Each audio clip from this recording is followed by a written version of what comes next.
ធ្លា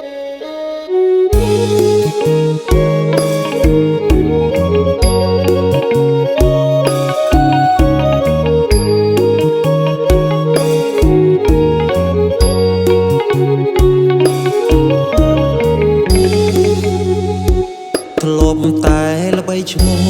ស្រុកកែវពីស្រីអូនកូនសេដ្ឋីល្បីខាងប្រាជ្ញាធ្លាប់តែល្បីឈ្មោះស្រុកកែវពីស្រីអូនកូនសេដ្ឋីល្បីខាងប្រាជ្ញាសុំសួសិនមានឆ្អិនកននិថាតើស្រុកជីវ៉ាប្រកាន់បងទេតើមានកអ្វីតើបងមកសួរលើកជាសំណួរមកសួរស្រីបើតើមាន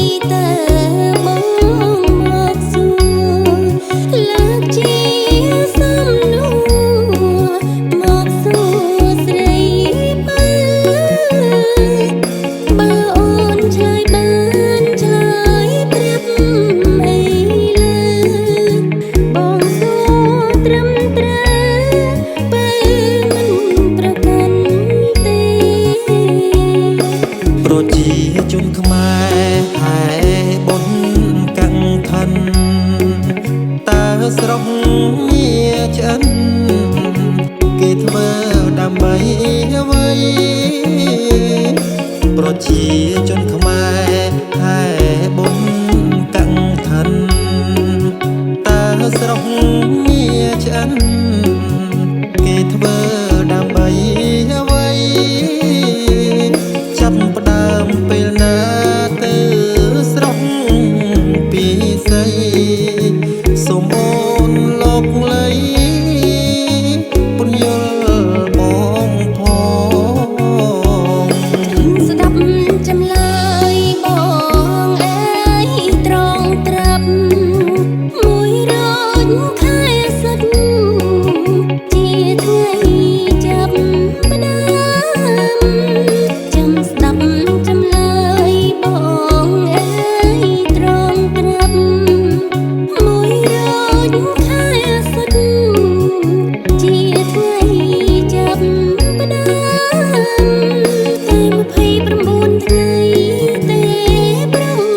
ត្រានត្រៃ15កើតកដឹកហើយជាថ្ងៃបញ្ចប់